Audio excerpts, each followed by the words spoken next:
नमस्कार मु सत्यामा स्वाई समस्त स्वागत करुच्ची मो चैनल को जहाँ नाम हूँ साहित्य सिंधु एसबीआई ट्यूटर। तो आज आम +2 सेकेंड जो कंपलसरी एमआईएल रही है से कंपलसरी एमआईएल गोटे विषय जहाँकि आम रूपनारायण साहा जहाँ को लिखिं अखिल मोहन पट्टनायक। तो से रूपनारायण साहार अलरेडी विषय आलोचना एमसीक्यू समस्त क्वेश्चन आंसर आलोचना कराई। आम देखा से विषय लंग क्वेश्चन आंसर जहाँकि 150 शब्द मध्य 5 नंबर विशिष्ट प्रश्नावली। तो जो मैंने चैनल नुआ अच्छा निहाती भाव चैनल को लाइक शेयर सब्सक्राइब करूँ ये नुआ नुआ वीडियो पर। तो चलते वीडियो आरंभ करवा। तो ये आम उँ विभाग देखा जहाँकि दीर्घ उत्तरमूलक प्रश्न प्रत्येक प्रश्नर उत्तर 150 शब्द लिखापी कहुई। प्रश्न मूल्य हूँ 5 नंबर। प्रथम प्रश्न रही पठित गल्परे बनारस वर्णना किपरि रही उल्लेख कर।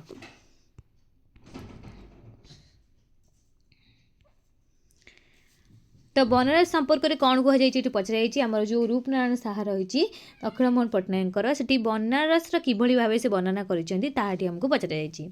तो प्रथम आम पाराग्राफ देखा कौन देती ना आधुनिक ओडिया गल्प साहित्य जो केतण गाल्पिक गल्प को संभ्रांत श्रेणी भाषा सज्जित कर कथाकार अखिल मोहन पट्टनायक अन्यतम गाल्पिक परिवेश और प्राकृतिक दृश्य को असाधारण दृष्टि लक्ष्य कर गल्पर प्रथम पर्याय परिप्रकाश कर बनारस वर्णना पाठ कले पाठक मन में काव्यिक रसतृष्णा प्रशमित हो जाए। कल्पनायक अशोक ख्रिसमस छुट्टी रे बुली जाइथिले बनारस। बनारस तांकर परिचित स्थान। से बनारस रे निजर शैशव और कैशोर समय अतिबाहित करथिले। मात्र बनारस को अभिज्ञ दृष्टि से लक्ष्य करिसेंती। कौन लक्ष्य कर लोक मानकर असंभव भीड़ कारण यही स्थान को भारत विभिन्न स्थान लोक काशी विश्वनाथ दर्शन करने को आसी था। मन में रही है पुण्य अर्जन कर मानसिकता। सेठरे लोक धाड़ी धाड़ी हो विभिन्न बाटरे आसी मंदिर पाखरे एकाठी होती एवं पुणी से रास्ता बाटे दे फेरी जाती। कथाकार भाषा बनारस भारत भूमिर असंख्य पुण्य कांगाल जनतार चिर ईप्सित बनारस रास्तारे सियार सियार हो लोकर धाड़ी जमी जमाट बांधि जाइए बरफ परी। जमाट बंधा बरफर स्तूप जमी सूर्यर प्रथम किरण में धीरे धीरे ग्लेशियर परी कौन हो प्रसरी जाऊँगी। तार प्रभाव संकीर्ण राजपथर प्रतिटी वर्ग इंच को आलिंगन करी गाल्पिक पर्वनायकों दृष्टि बनारस सहर होई रही नहीं बरं से होइछि बहु वर्णरे विभूषित बहु विचित्र परिवेश चित्रित स्थानटी। सूर्य होती अस्त चलाभिमुखी तांकर चरम लाल किरण काशी विश्वनाथ मंदिर सोन चूड़ारे पड़ी चकचक करुछि। सूर्यास्त समय कथा कहुई। मंदिर रास्ता नाती प्रशस्त एवं एही रास्तारे आगकू बा अल्प आगकू जन्म नहीं संकीर्ण पथटी छोट रास्ताटी अच्छी। एही पथटी पड़ी डालमंडी आड़कू। डालमंडी होउछि बारंगना मानकर देह व्यवसायर केन्द्रस्थल। कामशक्त पुरुष डालमंडी जाती सेमानकर देह सुख पाई और मन सुख पाई। सेठारे नायिकांकर कटाक्ष नायक को विमोहित करे। गाल्पिक केवल सही परिवेश नुहे सेठाकर परिस्थिति को वर्णना कर लिखिं लक्ष्य रूप पियासी नागरिक पदरज सिक्त तीर्थ।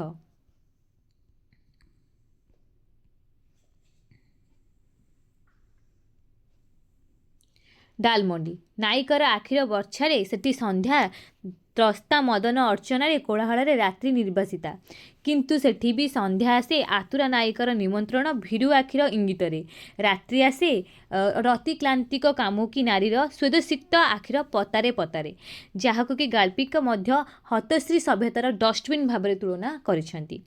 बनारस को लोक मैंने आनंद संधान उद्देश्य आसुचंती जहाँफल सेठार रास्ता अनेक लोकों को नहीं उछुड़ी पड़ुची असंभव भीड़ देखा जहाँफल केतेबेले दिन सरी संध्या आसी जाउची ता जानी हुए नहीं कारण विद्युत आलोक लोकंकर भीड़ देखिले संध्यार नीरवता सेठारे आकलन करने असंभव।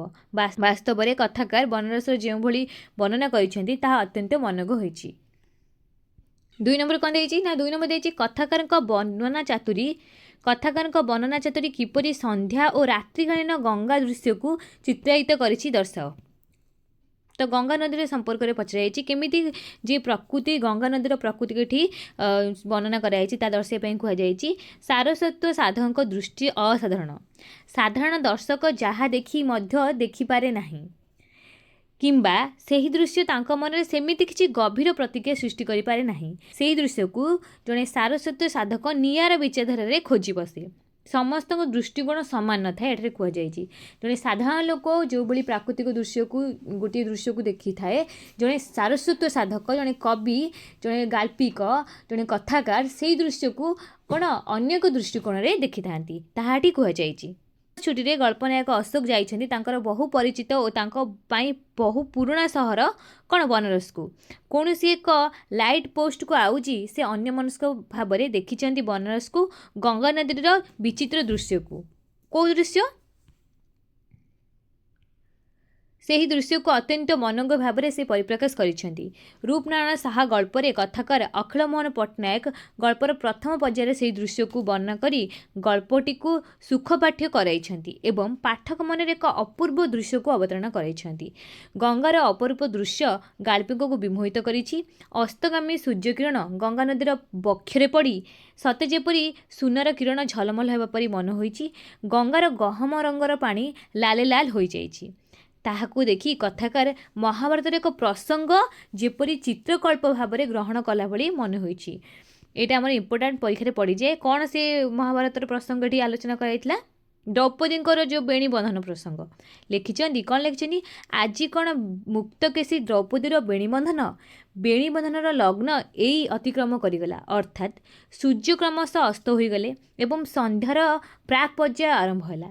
ସନ୍ଧ୍ୟାର ଦିଗହରା ପବନରେ ଗଙ୍ଗାର କୃଷ୍ଣନୀଳ ପାଣିରେ ଦେଖାଦେଲା ଅସଂଖ୍ୟ ଢେଉ। ପ୍ରତିଟି ଢେଉରେ ପ୍ରକାଶିତ ହେଉଥିଲା କିଛି ଧୂସର ଅନ୍ଧାର। ସନ୍ଧ୍ୟାର ଆଗମନକୁ ଦେଖି ଲେଖକ କହିଛନ୍ତି କ'ଣ? ଗଙ୍ଗାମାତା ଯେମିତି ତନ୍ଦ୍ରାତୁରା ଶିଶୁ ସନ୍ଧ୍ୟାକୁ କୋଳରେ ନେଇ ନଚେଇ ନଚେଇ ଶୁଆଇ ପକାଉଛି ରାତ୍ରିର ଗଭୀର ନିଦ୍ରାରେ। ଅତି ସୁନ୍ଦର ଭାବରେ ବର୍ଣ୍ଣନା କରିଛନ୍ତି। ସନ୍ଧ୍ୟା କ୍ରମଶଃ ଉତ୍ତୀର୍ଣ୍ଣ ହୋଇ ରାତ୍ରିରେ ଉପନୀତ ହୋଇଛି।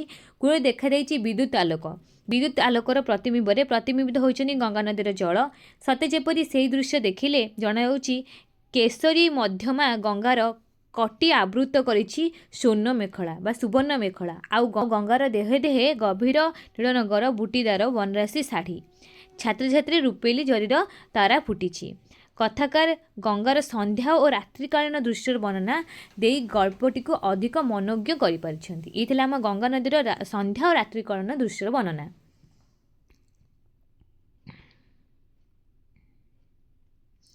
ତିନି ନମ୍ବର କ'ଣ ଦେଇଛି? ତିନି ନମ୍ବର ଦେଇଛି ରୂପନାରାୟଣ ସାହା ଗଳ୍ପ ଅବଲମ୍ବନରେ ଗଙ୍ଗାରେ ଅଶୋକର ନୌକାଯାତ୍ରା ସମ୍ପର୍କିତ ଶୈଶବକାଳୀନ ସ୍ମୃତି ସମ୍ପର୍କରେ ଉଲ୍ଲେଖ କର। ବହୁତ ସୁନ୍ଦର ଗଳ୍ପଟିଏ ବା ତାଙ୍କର ଯେଉଁ କାହାଣୀ ରହିଛି ଅତି ସୁନ୍ଦର ଭାବରେ ସେ ବର୍ଣ୍ଣନା କରିଛନ୍ତି। ଛୋଟବେଳେ କେମିତି ସେ ଗଙ୍ଗାରେ ଯାଇଥିଲେ ପାରି ହୋଇକି, କ'ଣ ହୋଇଥିଲା ତାଙ୍କ ସହ, କାହା ସହିତ, ଆମର ଗଳ୍ପ ନାୟକ ଯିଏ ରହିଛି ଅଶୋକଙ୍କ ସହିତ, ତାହାଟି ବର୍ଣ୍ଣନା କରିବା ପାଇଁ କୁହାଯାଇଛି। ଆଧୁନିକ ଓଡ଼ିଆ କଥା ସାହିତ୍ୟରେ ଯେଉଁ କେତେଜଣ ଯଶସ୍ୱୀ ଗଳ୍ପ ସ୍ରଷ୍ଟା ସେମାନେ ଦୃଷ୍ଟି ପାଇଁ ପାଠକୀୟ ଶ୍ରଦ୍ଧା ଲାଭ କରିଛନ୍ତି, ସେମାନଙ୍କ ମଧ୍ୟରେ ଅଖିଳ ମୋହନ ପଟ୍ଟନାୟକ ଅନ୍ୟତମ। ସେ ତାଙ୍କର ରୂପନାରାୟଣ ସାହା ଗଳ୍ପରେ ଗଳ୍ପନାୟକ ଅଶୋକଙ୍କର ସ୍ମୃତିଚାରଣ ମାଧ୍ୟମରେ ଗଙ୍ଗା ନଦୀର ନୌକାଯାତ୍ରା ସମ୍ପର୍କିତ ଶୈଶବକାଳୀନ ସ୍ମୃତିକୁ ସୁନ୍ଦର ଭାବରେ ବର୍ଣ୍ଣନା କରିଛନ୍ତି। କ'ଣ ସେ ସ୍ମୃତି ଦେଖିବା ଆମେ? ଅଶୋକଙ୍କର ତାହା ଥିଲା ଶୈଶବ ଦିନର ସ୍ମୃତି। ବାପା ତାଙ୍କର ଥିଲେ ଜଣେ ମିଲିଟାରୀ ଡାକ୍ତର। କୌଣସି ଏକ ସନ୍ଧ୍ୟାରେ ସେମାନେ ବୁଲି ଯାଇଥିଲେ ରାମନଗର ଦେଖିବା ପାଇଁ। କ୍ଷୁଦ୍ର ପରିବାରଟିକୁ କୋଳରେ ଧରି ନୌକା ଫେରୁଥାଏ ଗଙ୍ଗାର ଆରପାରିରେ ରାମନଗର ଦେଖିସାରି। ନୌକାଟି ହରିଶ୍ଚନ୍ଦ୍ର ଘାଟ ଓ ଦଶାଶ୍ୱମେଧ ଘାଟ ଦେଇ ଆଗକୁ ଆଗକୁ ଯାଉଥାଏ। ପବନର ପ୍ରତିକୂଳରେ ନୌକା ଚାଲୁଥିବାରୁ ମାଝି, ଯିଏ ଆମର ନାଉରୀଙ୍କୁ ମାଝି ବୋଲି କୁହାଯାଏ, ମାଝି ଯିଏ ଜୋରରେ ଆହୁଲା ମାରୁଥାଏ। କ୍ରମଶଃ କିଛି ବାଟ ଗଲା ପରେ ମାଝିର ହାତ ହୁଗୁଳା ହୋଇଗଲା। ନୌକାର ଗତି କମି ଆସିବାରୁ ପରିବାର ମଧ୍ୟରେ ଚାଲିଥିବା ଆଳାପଜନିତ ମୃଦୁ ଗଞ୍ଜନ ମଧ୍ୟ ନୀରବ ହୋଇଯାଇଥିଲା। ଚାପା କଣ୍ଠରେ ମାଝିଟି ହିନ୍ଦୀ, ମୈଥିଲି ଆଉ ଭୋଜପୁରୀ ମିଶାମିଶି ଅଦ୍ଭୁତ ଭାଷାରେ କହିଲା, କୂଳରେ ବସିଥିବା ନିଶ୍ଚୟ ଲୋକଟି ହେଉଛି କର୍ପୋରେସନର। ସେ କିଛି ପଚାରିଲେ କିଛି କହିବ ନାହିଁ। ରାମନଗର ନାମ ମୋଟେ କହିବ ନାହିଁ। ଯଦି କହିବ ତାହେଲେ ସମସ୍ତଙ୍କ ପାଇଁ ଗୋଟେ ଗୋଟେ ଟଙ୍କା ଟ୍ୟାକ୍ସ ଦେବାକୁ ପଡ଼ିବ। ଏଇ କଥା ଆମର ନାଉରୀ କହିଥିଲେ। ନୌକାଟି ସେଇ ବାଟ ଦେଇ ଗଲାବେଳେ ଲୋକଟି ହାତ ଟେକି ଚିତ୍କାର କଲା, କ'ଣ? ରୋକିଏ ରୋକିଏ, ଜି କାହାଁ ଗଇ ଥି ନାଓ। ଅଶୋକ ସେତେବେଳକୁ ହିନ୍ଦୀ ଶିଖି ଦେଇଥିଲେ, तेणु ସେହି ଲୋକର କଥାର ଉତ୍ତର ଦେଇ କହିଲେ ନା କ'ଣ କହିଲେ ସିଏ କହିଲେ ରାମନଗର ଗଏ थे हम लोग ଏ କଥା କହିଲେ କି ଅଶୋକ। କିନ୍ତୁ ତାଙ୍କୁ ମନେ କରାହେଇଥିଲା କହିବା ପାଇଁ ଯେହେତୁ ସେ ଛୋଟ ଥିଲେ ସେ ଜାଣିଥିଲେ ଯେ ପଚାରୁଛନ୍ତି କୁଆଡ଼େ ଯାଇଥିଲେ ତ ସେ ଆନ୍ସର ଦେଲେ ଯେ हम लोग ରାମନଗର ଗଏ थे। ଅଶୋକଙ୍କର କଥା ଶୁଣି ସମସ୍ତଙ୍କ ମୁହଁ ଶୁଖିଗଲା। କର୍ପୋରେସନର ଅଦୃଶ୍ୟ ଇଙ୍ଗିତରେ ନୌକା ଘାଟରେ ଲାଗିଲା। ଅଶୋକଙ୍କ ବାପାକୁ ଗଣି ଗଣି କରି ପ୍ରତ୍ୟେକଟି ଲୋକଙ୍କ ପାଇଁ ଟଙ୍କାଟିଏ ଲେଖାଏଁ ଟ୍ୟାକ୍ସ ଦେବାକୁ ପଡ଼ିଲା। ନୌକା ଟ୍ୟାକ୍ସ ଦେଇ କୂଳରୁ ମୁକୁଳିଲା ପରେ ଅଶୋକ ସାରା ପରିବାରର ରୋଷର ଶିକାର ହୋଇଥିଲା। ସମସ୍ତେ ପଦେ ପଦେ କହିଥିଲେ। ବାପା, ବୋଉ, ଦାଦା, ବଡ଼ ଭାଇ ଏପରିକି ସାନ ଭଉଣୀ ଓ ଜେଜେମା ମଧ୍ୟ ବିରକ୍ତି ପ୍ରକାଶ କରି କହିଥିଲେ। ସେମାନଙ୍କଠାରୁ ପଦେ ପଦେ କଥା ଶୁଣି ତାଙ୍କର ସହିବାର ସୀମା ଅତିକ୍ରମ କରାଯାଇଥିଲା। କାରଣ ସେ ଯେହେତୁ ଛୋଟ ପିଲା ଥିଲେ ନା, ତାଙ୍କୁ ସମସ୍ତେ ଘର ଲୋକ ପାଟି କଲେ। ଆଖିରେ ଲୁହ ଟଳମଳ ହୋଇଥିଲା। ଅଶୋକର ଏହିପରି ଅବସ୍ଥାରେ ସାହାଯ୍ୟକାରୀ ଭାବରେ ମାଷ୍ଟରଜୀ ତାଙ୍କ ଆଡ଼କୁ ଅନେଇଥିଲେ ଓ ମୁଣ୍ଡ ହଲାଇ କହିଥିଲେ, ପରିଶାନ ନା ହୋ ଅଶୋକ, ଇଏ ତ ଅଶୋଚନା ଭରା କଥା ପଦକରେ ଅଶୋକ ମାଷ୍ଟରଜୀଙ୍କ କୋଳରେ ମୁଣ୍ଡ ରଖି କଇଁ କଇଁ କରି କାନ୍ଦିଥିଲେ। ଏହି ସମୟରେ ମାଷ୍ଟରଜୀ ତାଙ୍କର ବଡ଼ ପାପୁଲିରେ ଥାପୁଡ଼େଇ ଦେଇ ନ କାନ୍ଦିବା ପାଇଁ କହିଥିଲେ। ସେ କେବଳ ସାହସ ଦେଇନଥିଲେ ବରଂ ସାରା ପରିବାର ଏହିପରି ମନ୍ତବ୍ୟକୁ ଆକ୍ଷେପ କରିଥିଲେ। ଗାଳ୍ପିକ ମାଷ୍ଟରଜୀଙ୍କ ସମ୍ପର୍କରେ ଅଶୋକ ମାଧ୍ୟମରେ ପ୍ରକାଶ କରି ଲେଖିଛନ୍ତି, 5 ଟଙ୍କା ଦରମାରେ ସେ ଅକାଳ ପୌଢ଼, ଚିନ୍ତାଜୀର୍ଣ୍ଣ, ଦରିଦ୍ର ଶିକ୍ଷକ ହଠାତ୍ ଯେପରି ମୁହୂର୍ତ୍ତକ ଭିତରେ ଉତ୍ତୀର୍ଣ୍ଣ ହୋଇଗଲେ ସମଗ୍ର ପରିବାରର ମୁରବୀ ପଦକୁ। ମାଷ୍ଟରଜୀଙ୍କର ସମଗ୍ର ସତ୍ତାକୁ ଅଶୋକ ଅନୁଭବ କରିଥିଲେ ପ୍ରଥମ ଥର ପାଇଁ। ସତ୍ୟର ପ୍ରଚଣ୍ଡ ଅସ୍ତିତ୍ୱ ଯେପରି ତାଙ୍କର ଦୁର୍ବଳ ବ୍ୟକ୍ତିତ୍ୱର ପ୍ରତିଟି ତନ୍ତ୍ରୀ ପ୍ରତିଟି ରେଣୁକୁ ଉଜ୍ଜୀବିତ କରିଥିବା ସେ ଜାଣିପାରିଲେ। ଶେଷରେ ବାପା ଅଶୋକଙ୍କୁ କୋଳକୁ ନେଇଥିଲେ। ବାସ୍ତବରେ ଅଶୋକଙ୍କର ଶୈଶବକାଳୀନ ସ୍ମୃତିର ବର୍ଣ୍ଣନା ସେହି ଅବସରରେ ମାଷ୍ଟରଜୀଙ୍କର ବ୍ୟକ୍ତିତ୍ୱ ଆକଳନ ସୁନ୍ଦର ହୋଇପାରିଛି।